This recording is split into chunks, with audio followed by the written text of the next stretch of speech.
What's going on, guys? We have something completely different. We've done one or two of these before, but this one is going to be different. So, this is a lot of you guys probably know this channel. It's called Midwest Safety. It's like a police body cam video channel. Really, really cool. So, check them out. I'll link them in the title and the description. But basically, there is a medical emergency that happens in this video, and there are some things that I wanted to talk about during this whole process. And I think it could be educational. Please do not get it twisted. I am not a police officer. I'm not going to try to provide any information regarding policing, but I was an EMT and I also served as combat medic in two different deployments here in Ukraine. And those experiences would or could, well, yeah, would directly translate to this instance here. So I'm just going to share some of the stuff I know and I guess kind of critique, but in the most respectful way possible. Okay, so we want to jump into this. Do me a favor, you guys, please like, share, subscribe. We are on the road to 50,000 subs, baby, which is crazy. All right, that's it. Let's jump into this, okay? It starts in towards the end of a car chase here, just for a little context. Viewer discretion advised and stuff. Last time.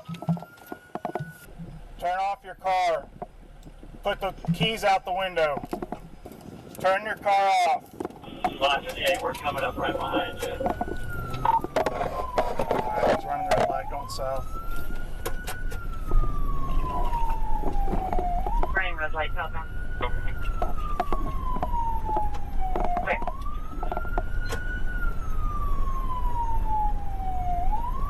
Like I said, this is a new kind of content, you guys, so let me know in the comments if this is at all educational to you, if you find any value in it, or if you think it's stupid.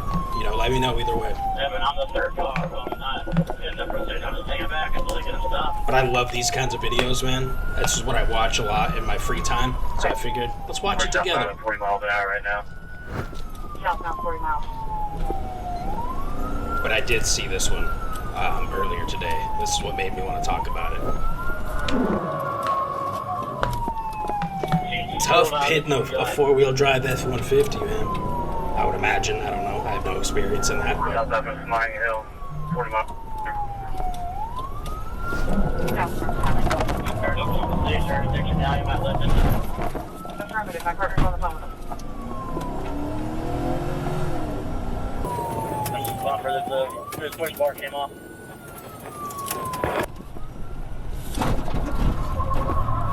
I swear some of these chases could be advertisements for the cars they're chasing. Alright, this is it, guys.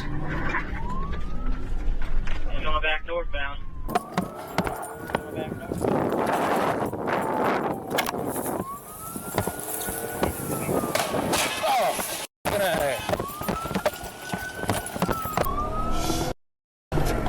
Hey, we have an officer down, start moving quick. Start after. You're right over 462.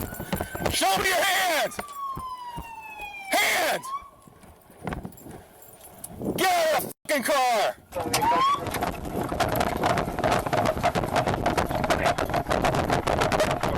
Absolutely On the ground now. annihilated. Get that on the cop.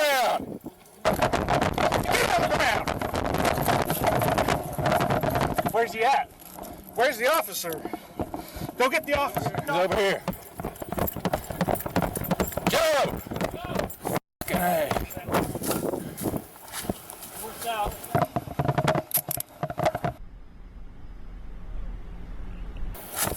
Retired Army Joe! medic.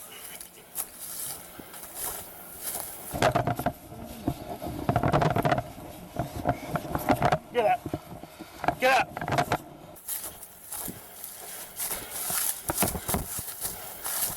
Joe!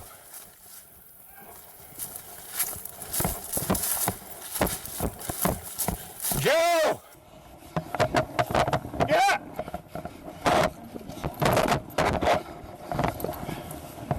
I mean, dude, it would be so hard not to just want to rock that dude. He's down here in the creek.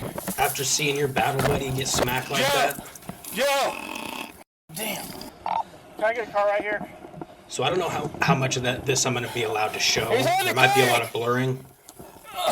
It'll all depend when I'm doing the editing Go! process. Hammond, I need an officer here so I can go down 462. Clear. Stand up. Engine Boulevard coming. Get up! Hey! Stop and help me real fast, please.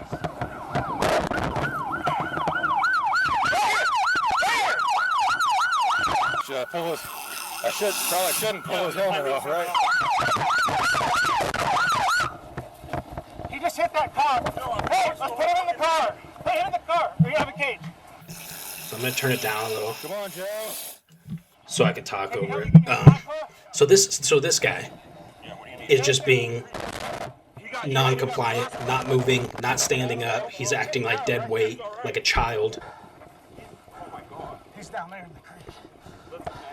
So from the this is all the policing aspect that I'm not experienced in. You know, fun fact, I actually did apply for the Metro Police Department in Las Vegas, and I passed the physical fitness test and the written exam.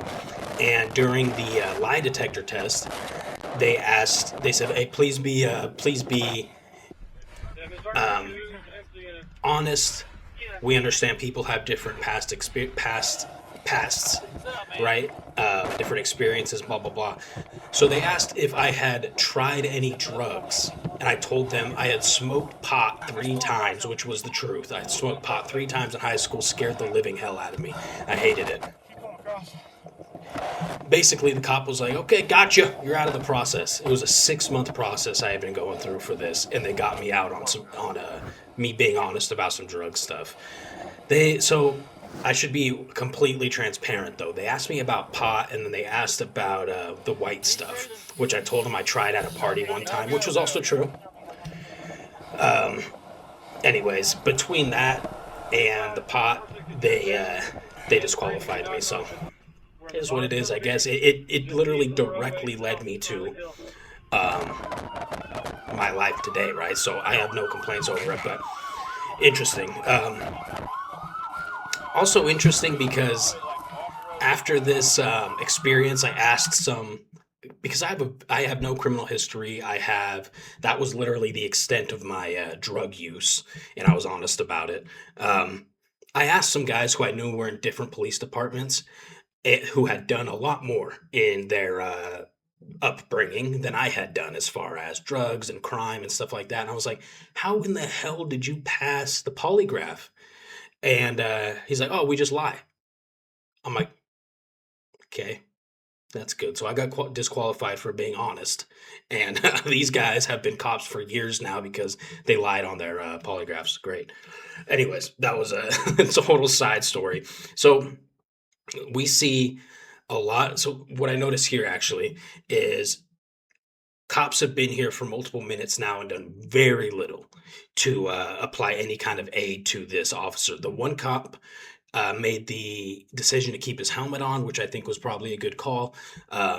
This is a long video, so I'm going to just turn it down and keep talking.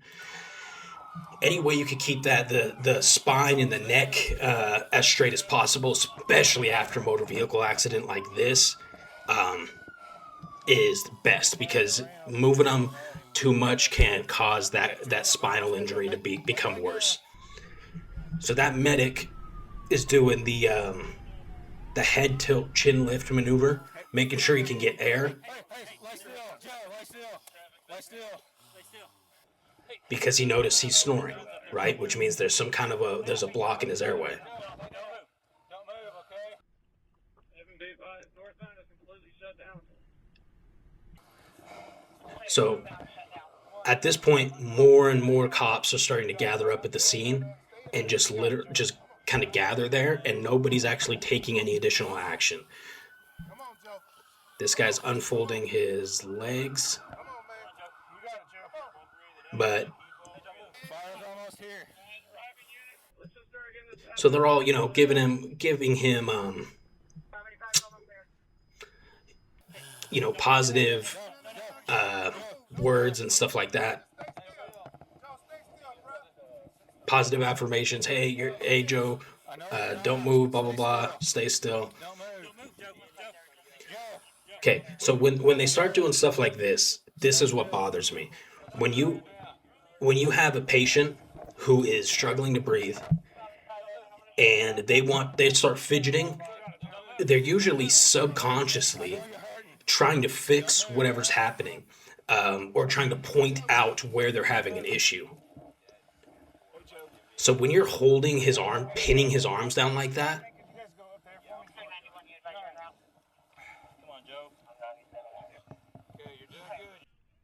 sorry, you're not allowing him to move and be as comfortable as possible. And what if, as we could see here, if I could show it, his teeth are all broken, right? I can almost guarantee he's got pieces of teeth in his mouth and his throat. You're okay breathing right now. We got you. Right now. No, Joe, don't move. Don't move. You're okay breathing right now. We got you. So he could be trying to get those teeth out, you know what I mean? He hasn't been moved into the recovery position. Now he's saying, let me up, let me up, let me up. Okay, so recovery position is on your side. Usually do this for unconscious patients, but somebody like him who may be conscious, but he's severely mentally kind of detached from the situation, in my opinion, you would still want to, as long as you could do it in a way that you could support his back and neck, which with this many officers on scene, you definitely could. Everybody could be supporting him. Roll him over to recovery position. That way, any blood, any teeth, anything, any spit, any bile that's in his mouth could naturally kind of fall out in case he does go unconscious. In case his cognitive ability isn't enough to remove these things for him. And now he says, let me up, let me up, let me up. This was way earlier in the channel, but we actually saw a video of some soldiers in Afghanistan. One guy stepped on a landmine and he couldn't breathe. He was on his back, he couldn't breathe, and he was trying to get up so he could breathe. And the soldiers were like, don't move, because like this, they've always been told, like, you know, if the patient or the casualty moves too much, they could hurt more of their neck or their spine, blah, blah, blah. So they're holding him down, and this soldier ends up suffocating and dying on his own stuff that was in his throat. When, if they're able to sit up, a lot of that's able to come out naturally. So when you hear somebody say, let me up, let me up, let me up, let them into the most comfortable position for them, because they're going to naturally start to get into a position that feels the best for them, takes the most pressure off of the most injured areas that they have. You should not be holding anybody down. Okay. Hey, no. Don't try to get up. Don't try to get up. Let's go. Be still. Joe. I know you're hurting. Just be still. I don't want to pull your helmet off because it might hurt worse. So that you can see they're kind of fidgeting, like they don't know. The cops don't know what to do. Which is I understand. I want to be clear. I have the utmost respect for law enforcement, 100%. I think it's one of the hardest jobs in the world right now, with as much scrutiny as these guys get. Yeah, sure, there's some bad apples in the department, but there are in any job, career field. Okay, look, see how he's starting to move? Let him do this. He's trying to get into a more comfortable position for himself. For all we know, he's got a rock or a piece of the motorcycle jammed up under his back right now. Nobody's checked his back. Nobody's checked underneath him. Nobody has started cutting his clothes off of him, seeing if he's got any major bleeds or protruding broken bones. Okay. I can't help it. I can't help it. Okay, put your arms up. That's fine. Where's your back hurting, Joe? My legs. Your legs are hurting? Okay. You can feel your legs. Okay, he tries to get up again. This is the third or fourth time we've seen. 8 minutes since impact. Clothes are still on. There's been no primary blood sweeps. We're going to need a board/gurney from EMSO or fire as soon as they get on scene. You went flying and flew down a bank into a creek. Okay, let me sit back. Okay, he says, okay, let me sit back, let me sit up. He's cognitive enough to tell you this. You gotta let him do it, man. He's got a big cut on his arm. At the very least, you can start wrapping that up. I know these cops have some kind of an IFAC or some kind of an aid kit either on them or in their squads. Which leg is hurting? Both of them. Okay. Let me up. They're bringing a gurney. Now, when fire shows up, you could start to see that there's some medical professionals here. Once again, he's trying to move, and they're holding him down. Multiple people are holding him down. They're coming down right now. Come on. I got your head. My legs hurt so bad. I know. Let me sit up. Okay, he just asked again. I know this is going to be redundant. Don't get mad at me for repeating myself, but I'm repeating. This is on purpose. I'm repeating it a lot because he's repeating it a lot. That's how important this is. Okay, now fire's there. Get up, Joe. I know it hurts. Everything. Boom. First thing he's doing, he's cutting off the clothes. Making sure there's no other massive bleeds. Like I said, broken bones. Broken bones aren't going to be life-threatening, but they can be if they've caused an additional massive bleed.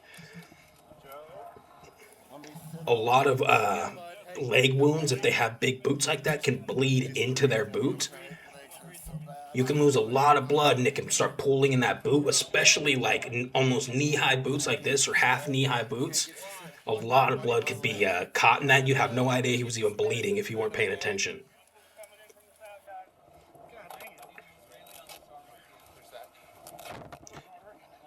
Okay, one of the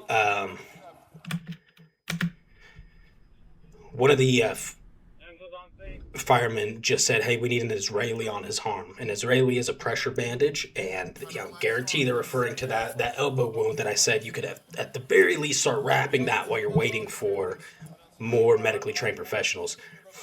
My legs hurt so bad. I just want to sit up. He says, "I just want to sit up." So now these guys are actively working on him.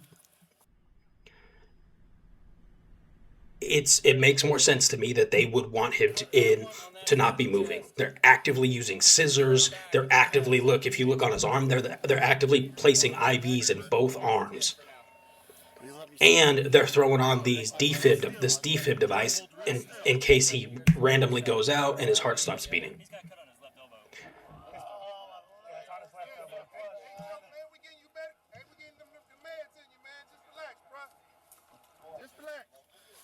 It'll make you feel better here in a little bit.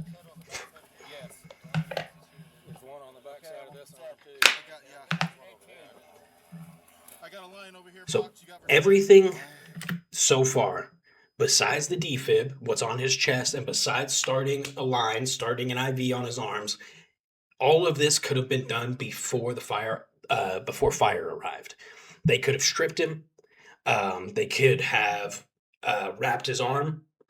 They could have gotten his boots off. That's part of stripping him. And they could have done a full body sweep. Make sure no massive bleeds, hemorrhages, protruding fractures. Okay, stay still. I know. Stay still. What happened? The guy ran your ass over. You remember? Give me some Curlex. Another thing that's Yeah. important, and they're like 15 minutes into this, is checking his, I think they call it's like the Glasgow coma scale, but basically checking his cognitive ability. Hey, do you know where you're at? What's your name? Who's the president? That's why you're laying here in the ditch. Hurts so bad. See if he's there. That's also something that could have been kind of established before fire arrived. So when fire arrives, you're like, hey, he's prepped. You guys could go to work on the more advanced interventions like IVs, defib. You can say, hey, he's a 1, 2, or 3 on the cognitive test.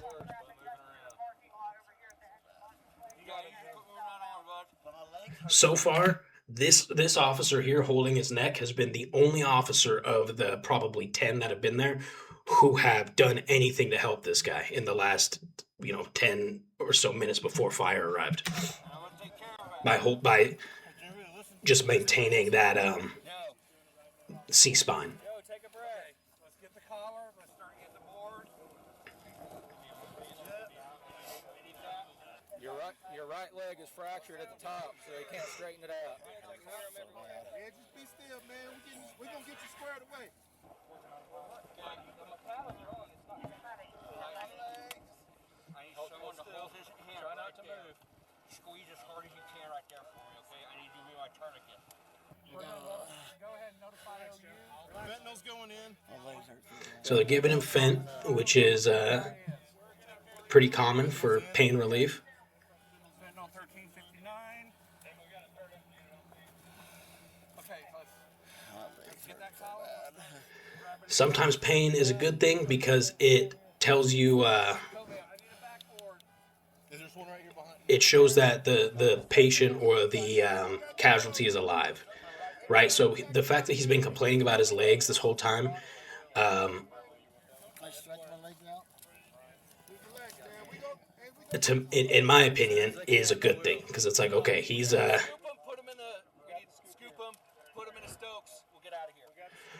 he's cognitive enough to know that he is in a lot of pain. If you got somebody that's got 2 broken femurs and he's like just in la la land, no pain, that's a concern. He hit his head really hard. Okay, the C-collar's finally going on. They could have different SOPs in different departments, which is very common. We were always taught C-spine to go first if there's no other life-threatening ailments. But they had a cop there holding his neck, so that probably wasn't their number one concern. So they grab one of these split stretchers. Watch this. So the firefighter's like, all right, check his back, which is what you want to do when you start to get him onto one of these stretchers. I've never used one of these split stretchers, which are kind of confusing to me, right? The idea is you could put it on both sides so you don't have to lift the patient or the casualty, but they're still lifting him. So I don't know that, but maybe people with more experience can tell me why those are better. But if you're already going to be rolling him like this, that's usually when the stretcher goes under, or the scoop. Check his back, feel his spine, see if you could feel any like crepitus or like really obvious spinal fractures, bulges, compressed discs. Sometimes you could feel that here. Where's the other side? See anything in the spine looking line? Is that his shirt cut off? Yeah. Yeah, look which. Okay, roll him back.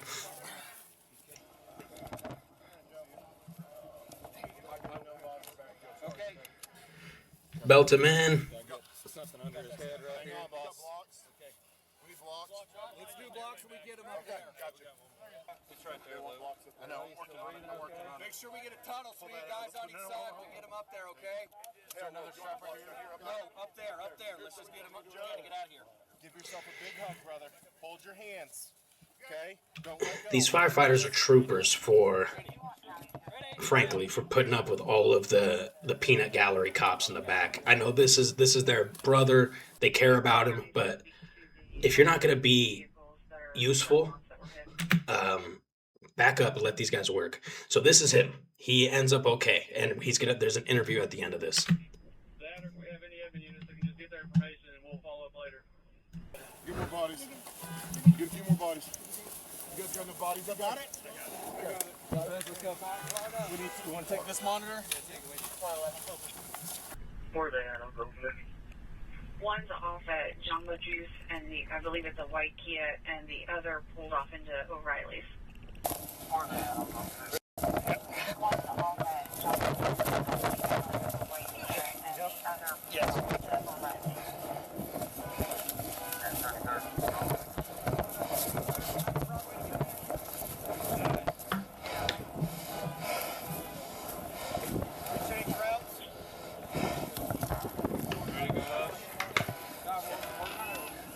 So the fent can kick in as soon as 5, 10, 15 minutes, probably 15 at the longest. So he's probably out of pain. He's sedated effectively. Easier to work on. They're monitoring his vitals. He has everything between here and there.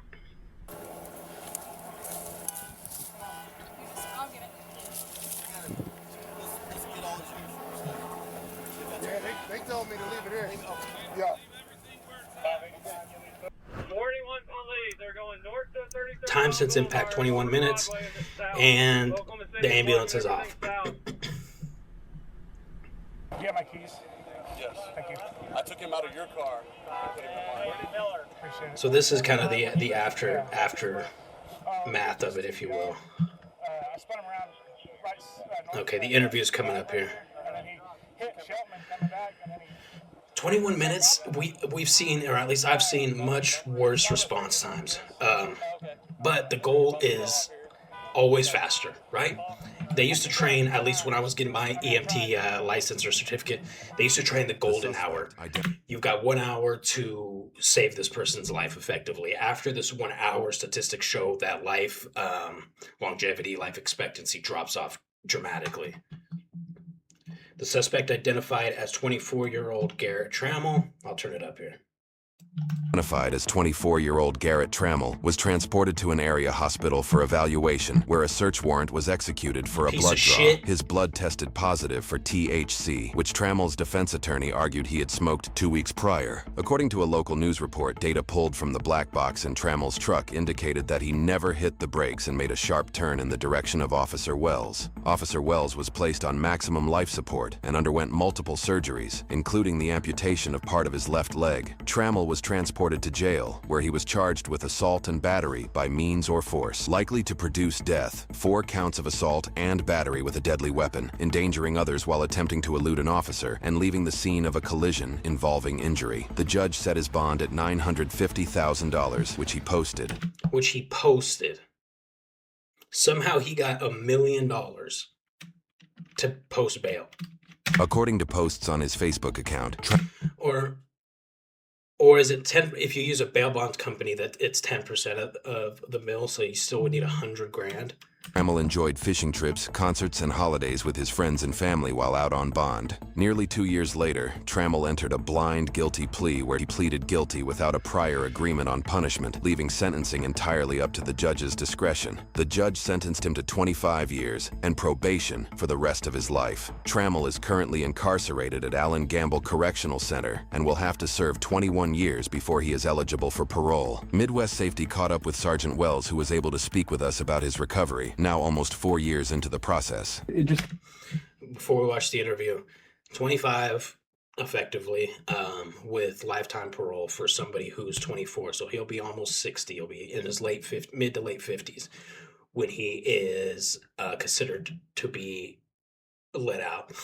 Somebody like that should absolutely get life, in my opinion. Like they said, when they pulled the black box from the truck, it showed no braking. There was nothing accidental about hitting that officer. In fact, if you remember at the beginning of the clip when he gets hit, he swerves directly to hit this guy, to hit the officer. So that to me is absolutely should be a life sentence. Kind of orient our viewers how traffic, motorcycle cops or officers, traffic units operate, the training, kind of what's that like? And I mean, you're not year round, you're going to squads in winter. I mean, you want to kind of just talk to people a little bit about the minutia of that role? We have a traffic unit, so it's mostly motors and unmarked cars. Unmarked cars, for the most part, work traffic accidents.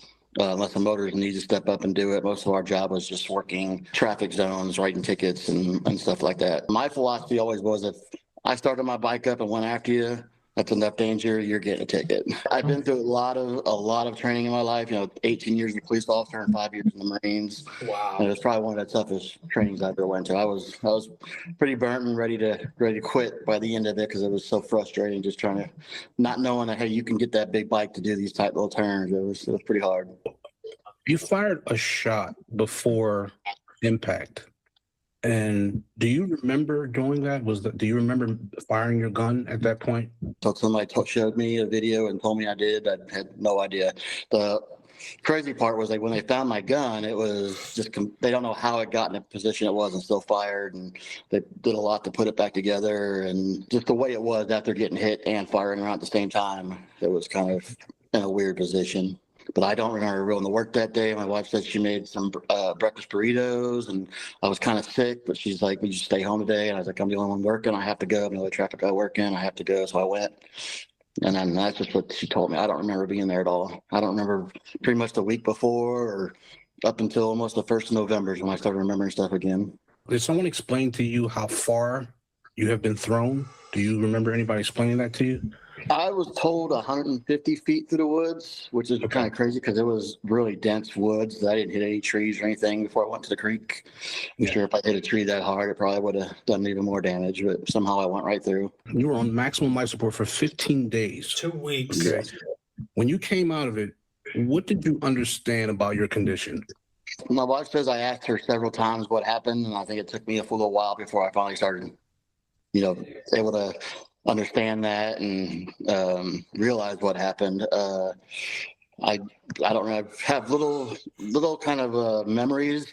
I remember one time waking up and thinking I was handcuffed to the bed, and I had no idea where I was. I thought I was maybe in somebody's basement, and it was all dark. And it was probably around November 1st when I asked my wife where I was and what happened. And that was the day. I mean, I realized, okay, I was in a hospital. I saw the videos. I started hearing stories of what had happened. I know my wife was at one time offered to read my last rites and all that stuff, and have a priest come in. And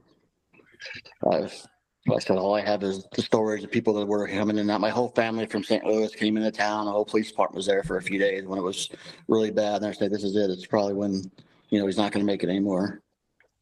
Wow. So during this 15 days of extreme life support or whatever, number one, that could have been it for him. He could have passed away right there, to the point where they had a priest come in and pray and they're reading his last rites, but he doesn't remember any of it either. To me, for some reason, that's scary. Not even knowing that you were about to go, that was going to be it for you. Ugh. You had more than 20 surgeries, was it? I've probably had close to 30 surgeries now in the last 3.5 years. Wow. I did 7 surgeries on my left leg before it was finally amputated, just trying to fix it. I had 6 broken ribs, punctured lungs. I got pneumonia in the hospital. That's about what did me in, was my punctured lungs and catching pneumonia. And I was on ECMO for a while. And stage jiu-jitsu is probably what saved my life. I mean, I had just went to Worlds in Vegas the month before that. So I'd been training and I was in really good shape. So I think my lungs being in good shape and how good a shape I was what helped me survive that. I mean, I think if I wasn't in shape, I wouldn't have survived that. There's no way my lungs would have pulled through and healed and all that stuff. Wow. The full knee surgery went well. The knee replacement, my first day out on my own, I went to the store. I was going to grab some shorts, and my knee just exploded in the parking lot for no reason. It just ripped all my stitches ripped wide open. I didn't have any stitches at the time, but my scars ripped wide open, and it just collapsed. And then that's when they pretty much told me I had 2 options. I could have an amputation, or they could put a rod from my hip to my ankle, and I could never bend my leg again. But so I chose the amputation. I figured, how do you drive a car? How do you do anything when your leg can't bend at all? Oh my God. Imagine making that decision, dude. Holy cow. You can either keep your leg but never bend it again and probably be in severe pain, or amputate it. Oh my God, dude. How do you even make that decision? Feel about that, though, when you learned they had to amputate your leg, was it like a peace that came over you, or was... I believe so. For a while, I kept asking the doctor why he didn't just amputate it, because like I said, I had no use, no feeling. I couldn't move my toes. I could just kind of hung there. And so for a while, I was like, I wish he just would have amputated, just amputate. He's like, no, we got to keep trying this. And eventually, after the final knee blown up for the last time, he's like, yeah, okay, we'll amputate it. Yeah. So I have a rod in my right femur. My right femur was shattered. My pelvis ring was shattered, so I have a plate and some bolts holding my pelvis together, and then scars everywhere, all kinds of scars. I'm scheduled for another surgery April 15th. I have really bad nerve damage all down the left side of my body, so like my left arm, I can't lift it all the way up because I have my brachial tie in there is just completely damaged with nerve damage. My leg, my stump constantly feels like it's just, when your foot falls asleep, the nerves just never stop. So it's just a constant nerve shooting nonstop, which has caused me I can't wear my prosthetic very long because it just hurts too bad. So I only wear it if I have to leave the house. Most of the time, I'm just here in my wheelchair. My question is, how are you dealing with this mentally every day, Joe? Like, how are you getting through it every day to be able to deal with this impact on your life, on your family's life? How do you deal with it mentally? So one day at a time. I spend most of my day at home. I sleep a lot just because I'm tired a lot, and watch TV and hang out with the dogs, and just hanging out here. I try to go to the grocery store every once in a while when I can, and mostly just doctor appointments and physical therapy that I leave the house for. What has your wife's experience been like through all of this? Like, how has she been holding up through all of this? She's doing really good. I mean, it took a while before she went back to the street. She was off for a long time, initially just because I couldn't walk, I couldn't, do anything on my own for a long time when I came home. And the whole time I was in the hospital, 2 months I was in the hospital, she was there every day. She never left. She's back at it now, and she's doing really good. It worries me. I try not to think about it too much, but Yeah. Are there advice that you have for people that are well-intentioned of what is helpful and what is not helpful? I'm sure you've had people well-intentioned who say the wrong thing, do the wrong thing. these last 3.5 years, I've lost a lot of people I thought were friends just because they just stopped contacting me. A lot of people in the police department just kind of, it's like I'm retired and they don't think about me no more or anything like that. I have a few friends that I'm really good friends with, and we're in a group text, and they'll hit me up every once in a while. I want to know if I want to go to breakfast or just do something. I think that's a big thing, just checking in and seeing, hey, you want to go do something. Yeah, I'm still friends. There was a retired Army medic that was actually in the area, and he's the one that got my airway cleared and got me breathing. If it wasn't for him, I don't think any of the officers would have known what to do, and I probably would have died there on that rock. But he saw what happened, and Wow. he did some life-saving measures and got me breathing again. And I'm still friends with him today. We still talk a lot, and I go out to dinner with him and his wife, and That makes they're me pretty good happy. friends. I got I chills. don't like people saying, you need to do this, you should do this, or you should try this. I'm like, it's my own. I'm just trying to get through it, and if I want to do something, I'll do it. If I don't want to do it, I'm not going to do it. Yeah, What man. do you want people to understand about what motorcycle officers face every day? It is a very, very dangerous job because you're always out there. You're hard to see, especially when you get the lights on and you're trying to catch up to somebody. We're not allowed to be in pursuits during this incident. I wasn't actually involved in the pursuit. I was just hanging back, waiting to do the report once it's finally finished. Always look out for people on motorcycles, especially when the weather's nice. Just gotta keep your eyes out for them. What does the future look like for you, Joe? Like, what are any plans or anything you would like to accomplish? Anything, on the horizon for you that you have your eyes on? I don't know if you guys have ever heard of Tunnels to Towers. It's an organization that created after September 11th for veterans that were hurt. And it eventually went to first responders that were hurt in the line of duty. So Tunnels to Towers actually is building us a handicapped smart home. We were selected. You got to put an application in. They're out of New York City, so they're going to build us. They bought the property, and they're going to build us a house that's handicap accessible, and I can get in and out of everywhere and have no issues when I'm in a wheelchair. With the Tunnel to Towers house being built, I really want to focus on making a backyard where I feel I can just go out there, maybe have a pond, or I can just sit out there and. Since I was 18 years old, I've been in the Marines or a police officer, and now that I'm 45, it's just kind of nice to hang out and relax and do what I want to do. Buddy. I don't like to leave the house if I don't have to. So having, an outside space where I can go to and be out in nature, and I like being outside. So hopefully, with the help of tons of towers and stuff, I can, build that and create my own little personal world here where, I can feel safe. Just anything to keep moving and know that life goes on, and you got to find a way to keep moving forward. If you are interested in donating to Officer Wells' GoFundMe, a link can be found in the description of this video. Wow, man. I will. Sergeant Knock. Oops. I will also share that link in the description of our video. Jeez, man. What a video. I had, like I said, I had watched part of that. I didn't watch it fully to the end there originally. That was heavy. Please let me know what you guys think about this stuff. I don't ever want to come off as a know-it-all or, better than anybody or anything like that, man.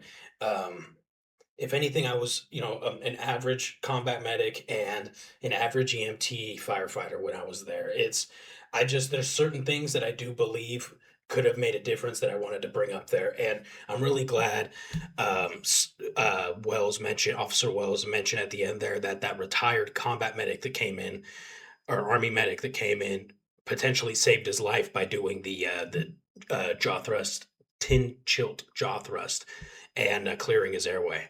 That's amazing because it kind of backs on what my perspective on some of the things that I saw in that the officers could have been doing, and it has nothing to do against any of those officers. I'm sure they're great cops. Um, just I think it's more of a wake up call or acknowledgement to making sure first responders have a real decent set of medical skills. Being able to know, okay, first thing I do is march, right? You check your massive bleeds, airways, blah blah blah blah blah. Let's strip him, get the clothes off, make sure there's nothing else that's going to kill him while we wait for fire and EMS, stuff like that. Having a good foundational base level of um, life saving skills, BLS, right? So all right, guys, that was crazy. Great video. Absolute hero in this video, man. He was a Marine for 5 years and a cop for 18, dude. He spent his entire life serving this country or serving the United States of America. He deserves all the time off and hopefully big fat paychecks from the government for being injured in the line of duty. I love you guys. We'll see you in the next video.